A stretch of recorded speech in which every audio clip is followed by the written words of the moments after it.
Hello everyone, class 7th. Today we will do the question answer of chapter 2, A Gift of Chappals. Question number 1. What is the secret that Meena shares with Mridu in the backyard? Answer is, तो वो क्या secret था जो मीना ने share किया था मृदु के साथ अपने बैकयार्ड में, या बैकयार्ड मीन्स होता है घर का पीछे वाला हिस्सा. Answer is, Meena shares the secret of the kitten that they have found in front of their house and have kept in their backyard.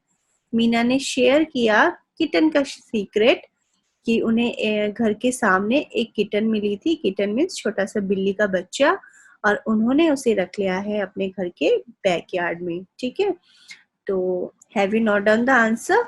Okay, now move to the next question. Our question number 2 is, how does Ravi get milk for the kitten? Ravi किस तरह से kitten के लिए milk लेके आया? Answer is, Ravi brings milk from the kitchen saying that he was feeling hungry. जो रवि है वो किचन से जाके दूध लेके आया. उसने ये बोला कि वो बहुत भूखा फील कर रहा है, भूख लग रही है उसे. ये कह के वो किचन से दूध लेके आया. He even drinks most of it to prove. ठीक है, उसने उस दूध में से खुद भी कुछ पिया और ये प्रूव करने के लिए कि उसे सच में भूख लगी है. To prove party that he was indeed hungry. Party होते हैं जो साउथ इंडिया में अपनी ग्रैंड मदर को पाती बोलते हैं. तो उसने अपनी पाती को प्रूव करने के लिए कि वो सच में भूखा है, थोड़ा बहुत दूध खुद भी पिया. He then brings the tumbler in the backyard. और फिर उसके बाद वो टम्बलर को बैकयार्ड में ले आया. And empties it in the coconut shell. और उसको खाली किस में कर दिया? एक कोकोनट के शेल में पूरे दूध को डाल दिया. Okay, now third question is, who does he say the kittens ancestors are? Do you believe him? तो रवि क्या कहता है कि किटन के एंसेटर्स कौन थे? एंसेटर्स मीन्स होता है पूर्वज. तो रवि क्या क्या स्टोरीज बताता है कि किटन के पूर्वज कौन थे? तो क्या आप उसकी स्टोरीज पे बिलीव करते हो? Do you believe him? Answer is, Ravi said that the kitten's ancestors were the loin of the Pallava kings, the Mahabalipuram Rishi cat, which has the emblem of the Pallava dynasty. तो रवि जो कहता है वो कहता है जो kitten के एंसेटर्स थे, पूर्वज थे, वो लॉयन थे पल्लवा किंग्स के, और वो महाबलीपुरम की जो ऋषि कैट होती है ना, उनके एम्बलम, मतलब पल्लवा डिस्टिनी की एम्बलम है ये जो किटन है. मतलब वो किटन के बारे में इस तरह से रवि बताता है. तो no, I don't believe his story. नहीं, हमें उसकी स्टोरी पे बिलीव नहीं होता. वो एक नॉर्मल सी किटन होती है जिसके बारे में वो इतनी बड़ी बड़ी कहानियां बता देता है. पल्लव किंग्स, महाबलीपुरम, ये सारी जो है वो स्टोरीज जो बनाता है बहुत ही अच्छे तरीके से बनाता है. बट नहीं, no, I don't believe his story. Okay, now move to the next question. Question number 4. Question number 4. Ravi has a lot to say about MP Punnai. This shows that Ravi के पास जो स्टोरी थी उसकी MP पुन्नई को लेके, उसके पास बहुत कुछ था अपनी स्टोरीज में बताने के लिए. बहुत कुछ बताता है वो मृदु को. तो आपको रवि की स्टोरी टेलिंग वाली जो आदत है उससे क्या लगता है कि रवि किस तरह का बच्चा है? ऑप्शंस आपको दिए हुए हैं, तो इसमें से आपको क्या लगता है? He is merely trying to impress Mridu. क्या वो मृदु को इम्प्रेस करना चाहता था? या फिर his knowledge of history is sound, या फिर इससे उसकी हिस्ट्री के नॉलेज का पता चलता है? Number 3, he has a rich imagination means वो बहुत अच्छा इमेजिन करता है.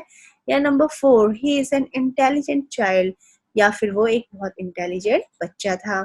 तो which of this statements do you agree and disagree? तो आप इनमें से किन स्टेटमेंट से एग्री करते हो और किन से डिसएग्री करते हो? तो हम लिख सकते हैं इसमें, Ravi has a lot to say about MP Punnai. This shows that his knowledge of history is sound. He has a rich imagination and he is an intelligent child. तो ऊपर की जो तीनों स्टेटमेंट्स है ना, सेकंड, थर्ड एंड फोर्थ, ये हमें बिल्कुल करेक्ट लगती है रवि के बारे में. रवि जो है जिस तरह की वो स्टोरीज बताता है हिस्ट्रीज हिस्ट्री से रिलेटेड, इससे शो करता है कि रवि को हिस्ट्री को लेके बहुत नॉलेज है। साथ में वो एक अच्छी इमेजिनेशन पावर रखता है, वो इमेजिन बहुत अच्छा करता है और साथ में वो एक इंटेलिजेंट बच्चा है। Okay then, let's move to the next question. Question number 5. What was the noise that startled मृदु and frightened महेंद्रन? तो वो किस तरह का शोर था जो मृदु को चौंका देता और महेंद्रन को डरा देता है? Answer is, it was the sound coming out of Lali's violin that startled मृदु and frightened महेंद्रन. तो ये जो साउंड था वो लल्ली के वायलिन से आ रहा था जो मृदु को बहुत चौंका देता है और महेंद्रन को डरा देता है। Okay then, next question.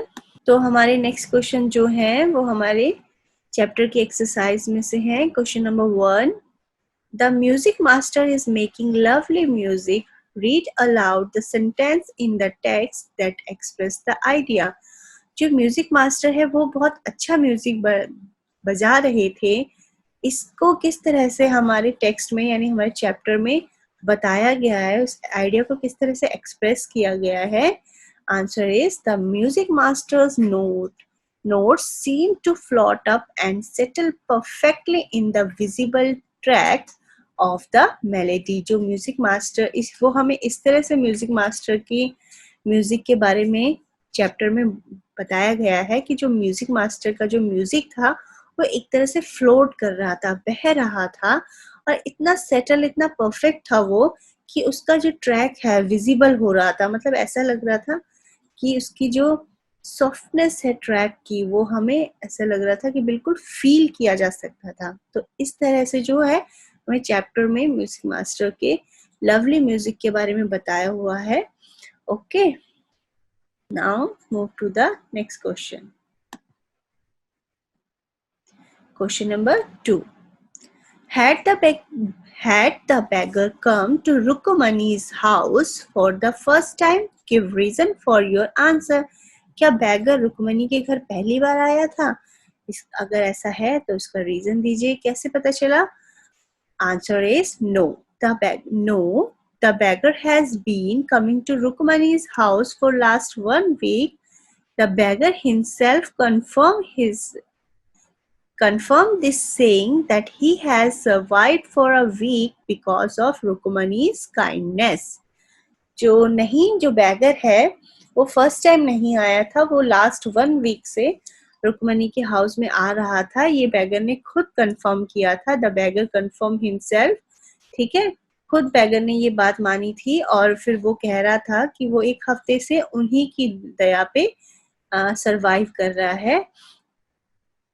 तो मतलब वो बैगर 1 हफ्ते से वहां डेली आ रहा था। तो ये जो बात बैगर ने थी, जो बैगर ने खुद ही कंफर्म की थी, ठीक है।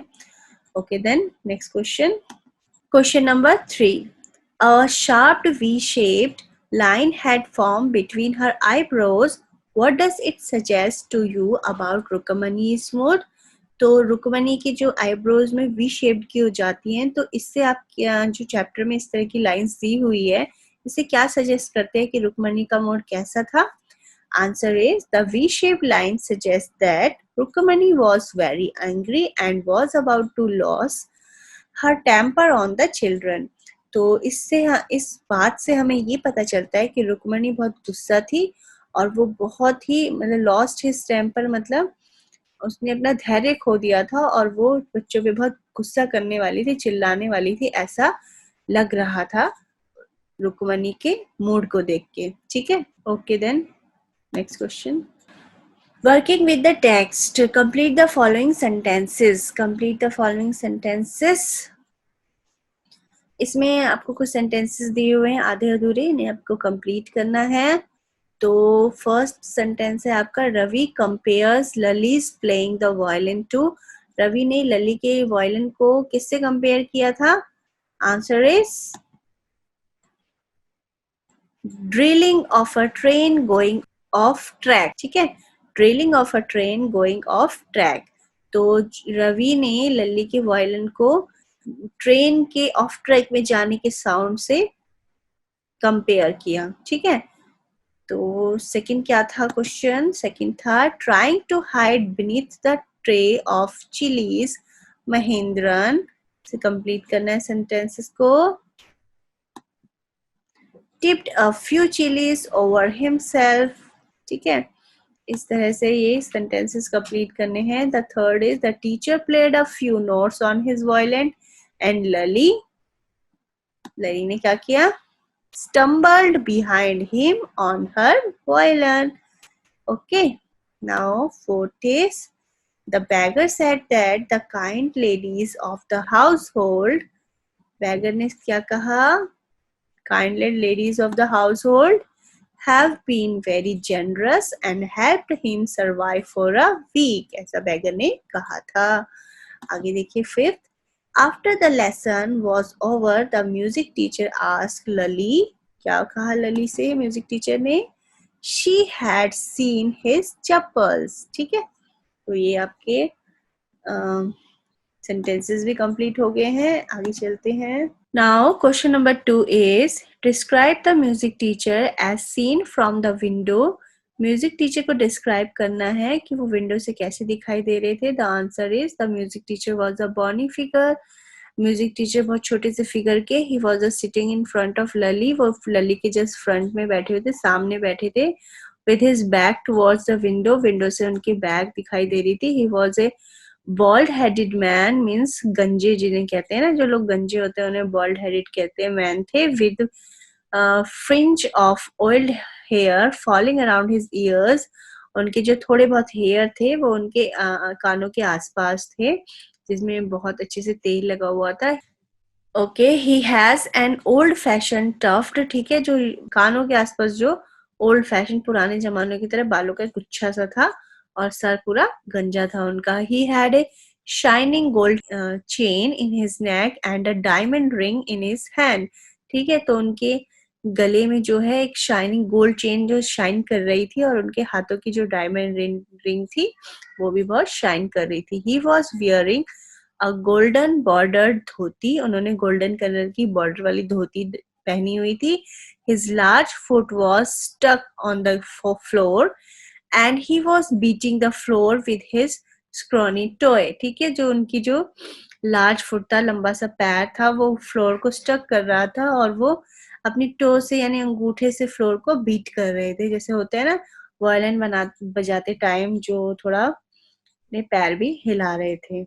ओके, तो ये डिस्क्रिप्शन था म्यूजिक टीचर का. अगर आपको ये ज्यादा लॉन्ग लगेगा तो आप इसे शॉर्ट भी कर सकते हो. ठीक है, move to the next question. Question number 3. Question number 3 का फर्स्ट पार्ट है what makes Mridu conclude that the beggar has no money to buy chappals. तो किस तरह से मृदु को पता चला कि बैगर के पास चप्पल खरीदने के लिए भी पैसे नहीं है. तो इसके आंसर में हमें लिखना है the beggar showed his feet to the children. Beggar ने बच्चों को अपने पैर दिखाए थे. There were pink blister on his bare foot मतलब उसके नंगे पैरों में पिंक ब्लिस्टर्स यानी छाले पड़े हुए थे. विच मेड मृदु conclude that he didn't have the money to buy चप्पल. इससे मृदु को पता चला कि जो बैगर है उसके पास चप्पल खरीदने के लिए भी पैसे नहीं हैं. Now second question is what does she suggest to show her concern. तो अपने कंसर्न को शो करने के लिए उसने क्या किया? मृदु was concern about the bagger. उसको बैगर को देख के मतलब उसको कंसर्न फील होने लगा. उसे लगा कि उसके लिए कुछ हमें करना चाहिए. She suggest giving an old pair of chappal to the beggar. उसने सजेस्ट किया कि हमें भिखारी को एक पुराने चप्पल दे देने चाहिए. Okay, question number 4. Have you children? She began and then seeing they were crucially quiet went on more slowly. Seen anyone looking around the veranda. तो जो ये सेंटेंस था जो हमारे चैप्टर में था, इस सेंटेंस के अकॉर्डिंग हमें कुछ क्वेश्चंस दिए हुए हैं. What do you think Rukmini really wanted to ask. तो आपको क्या लगता है कि रुक्मणी एक्चुअल में क्या जानना चाहती थी. तो Rukmani wanted to ask the children. वो बच्चों से पूछना चाहती थी what they have done with the chappal, कि उन्होंने चप्पल के साथ क्या किया। And next question is why did she change her question, फिर अचानक से उसने अपने क्वेश्चन क्यों चेंज कर लिया। She change the question finding the children serious and quite, फिर उसने अचानक से अपना जो है क्वेश्चन चेंज कर लिया ये देख के कि बच्चे बहुत सीरियस और चुप है। And she become sure that the children have something to do with the chappal, और वो ये जान के श्योर हो गई कि बच्चों ने जरूर कुछ उन चप्पल्स के साथ किया है। Now third question is what did she think had happen, वो क्या सोचती है कि क्या हुआ है। She thought that the children would have hidden the chappal somewhere. Rukmini को लगा कि बच्चों ने चप्पल्स कहीं छुपा दी हैं। ठीक है, ये आपके फोर्थ क्वेश्चन के सारे पार्ट्स थे, ये कंप्लीट हो गए हैं। Now fifth question is on getting Gopu मामा's chappal the music teacher tried not to look too happy. Why, Gopu मामा की चप्पल को पाकर भी म्यूजिक टीचर ज्यादा खुश नहीं शो कर रहे थे, क्यों। Answer is music teachers chappal were old, जो म्यूजिक टीचर की चप्पल जो उन्होंने बैगर को दे दी थी वो पुरानी थी। But he lied to Lali saying that they were brand new, लेकिन उन्होंने लली को झूठ बोला कि वो नई थी। तो गोपू मामा had hardly used his chappals, Gopu मामा ने अपनी चप्पल मुश्किल से ही यूज की होंगी क्योंकि वो न्यू थी, तो उन्होंने ज्यादा वो चप्पल यूज भी नहीं की थी। The music teacher was happy getting them, music teacher बहुत हैप्पी थे उसे पाके, लेकिन but was trying to hide those feeling, लेकिन अपनी खुशी की फीलिंग वो छुपा रहे थे। He tried to show that he was upset with the children and with his loss, वो ये शो करना चाहते थे कि वो अपसेट हैं क्योंकि जो भी बच्चों ने किया उनकी चप्पल किसी और को दे दी, इससे वो गुस्सा है, लेकिन एक्चुअल में वो हैप्पी थे क्योंकि उनको तो न्यू पेयर ऑफ चप्पल मिल गई थी। Okay, now question number 6. Question number 6 is on getting a gift of chappals, the beggar vanished in a minute. Why was he in such a hurry to leave? तो जो gift of chappals को पाके जो bagger है वो एकदम से चला गया वहां से। तो आपको क्या लगता है कि ऐसा क्यों हुआ, जो बैगर है वो इतना चप्पल्स को पाके इतनी जल्दी से वहां से क्यों चला गया। Answer is the beggar was in a hurry to leave after getting the chappals because he knew that the children have got them for him without seeking the permission of the elders. क्योंकि वो जल्दी से bagger इसलिए भाग गया क्योंकि उसे पता था कि बच्चों ने बिना किसी की परमिशन लिए उसे वो चप्पल्स दी हैं। तो he feared they might be taken back from him, so he left in a hurry. तो वो डरता था कि अगर बड़ों को पता चल गया तो मुझे वो चप्पल वापस करनी पड़ेगी, इसीलिए वो जल्दी से वहां से चला गया। Okay, question number 7. Walking toward the kitchen with Mridu and Meena, Rukmani began to laugh. What made her laugh? तो जब वो किचन की तरफ गए रुक्मणी मीना, तो वो हंसने लगी। तो ऐसा क्या हुआ कि वो हंसने लगी। Answer is Rukmani was laughing imagining Gopu मामा विदाउट हिज चप्पल। जो रुक्मणी है उसने गोपू मामा को इमेजिन किया बिना उनके चप्पल्स के, तो उन्हें हंसी आ गई। He had the habit of taking out his shoes immediately after coming home, क्योंकि गोपू मामा की जो हैबिट थी हमेशा जब भी वो घर आते थे तो जल्दी से अपने शूज निकालते थे और अपनी चप्पल्स पहनते थे। तो she laughed wondering what excuse would she give to him and what would be his reaction. तो वो इसलिए हंस रही थी कि पता नहीं गोपू मामा का वो क्या एक्सक्यूज देंगी कि उन्होंने उनकी चप्पल क्यों दी और फिर उनका रिएक्शन क्या होगा, ये सोचकर वो थोड़ा इमेजिन कर रही थी और हंस रही थी। ठीक है, so now our chapter has been finished. You have to learn this. Okay, student. Bye. Take care.